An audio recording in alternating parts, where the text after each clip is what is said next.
Hey, welcome World Entertainment. And a big question has come along, which is, what now for Lucasfilm and Disney? As Indiana Jones and the Dial of Disaster is bombing at the box office. This movie's looking to lose the studio upwards of $250 million. The worst loss for a movie under the reign of Kathleen Kennedy and Lucasfilm. It's just been beaten out over its second weekend by Insidious The Red Door, and on the 4th of July it was knocked off the top spot by The Sound of Freedom. The significant thing about The Sound of Freedom movie is currently it's got a domestic box office of $40 million. This movie cost $14.5 million to make. It's on less screens than Indiana Jones by over 1,000, but its average share per theatre is better than Indiana Jones, which is crazy. And the thing that really is annoying Disney is the fact that this movie they tried to hide. They acquired it when they bought 20th Century Fox, but they refused to release it until this new studio, which is only 2 years old, came along, picked it up, and have released it. And what's crazy right now is the media's attacks on this movie. This movie is a true story about child trafficking. And the fact that the media are attacking it, calling it a QAnon adjacent movie for fathers with brain worms, is quite telling.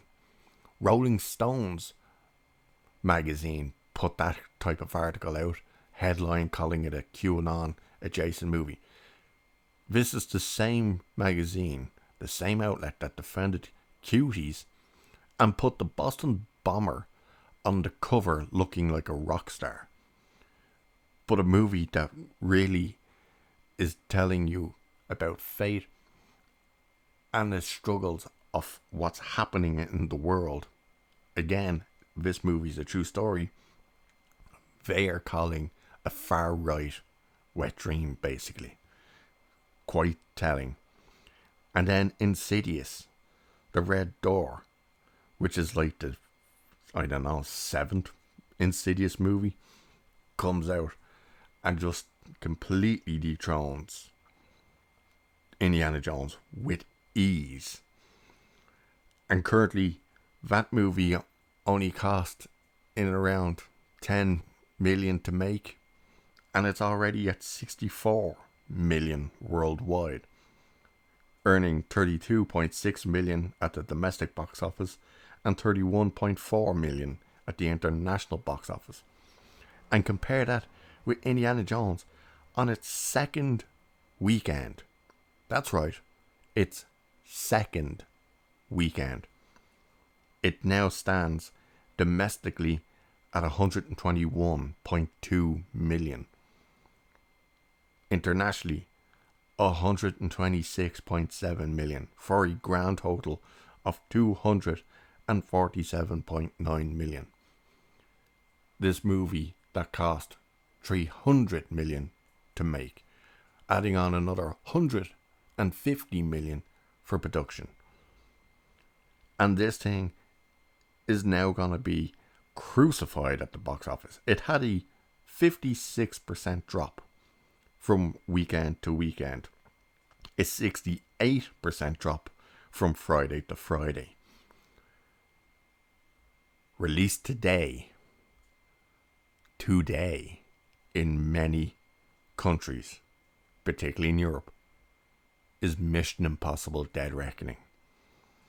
And that's exactly what this is for Indiana Jones, a dead reckoning, because that movie is just going to confirm that Indiana Jones will be the summer's biggest bomb. And what now for Disney and Lucasfilm? What do they do with Kathleen Kennedy? She's produced so many failures for Disney. Force Awakens comes out with 2 billion success. But the fans were mixed on their reactions to it. Rogue One comes out. The only thing people enjoyed and talk about that movie was a Darth Vader scene that was reshot to be added into the movie. The Last Jedi should have been the big warning when the entire fanbase was split in half. And the movie made considerably less than Force Awakens. Then Solo comes out and Solo completely bombs and loses the company upwards of 180 million. Then The Rise of Skywalker comes out and once again earns less than The Last Jedi. Solo also subsequently ended the mini movies, the standalone, and we use air quotes to say standalone because how could they be standalone when they were constantly being connected directly to the main franchise? So she killed Star Wars on the big screen. There hasn't been a Star Wars movie on the big screen since 2019. Her next hand was at Willow. A show that did so bad was cancelled after its first season and removed completely off of Disney Plus. And now the last hurrah, Indiana Jones. And we've ended up with Indiana Jake and the Dial of Disaster. A movie that's looking to lose the company upwards of 250 million, and that's probably minimum. So what do? Do you keep this person who's giving you failure after failure after failure? How could you? And Disney are bleeding subs right now. There's no money coming in on Disney Plus, and their own movies are failing. Elemental, a disaster. Little Mermaid, a disaster. We've just found out about Doctor Strange in the Multiverse of Madness. They had to add on an extra $100 million to what the budget actually was. Meaning, it barely broke even. It's made a profit of about 20 million. You're not making these movies to make a profit of 20 million. You're making them to make you profits of hundreds of millions.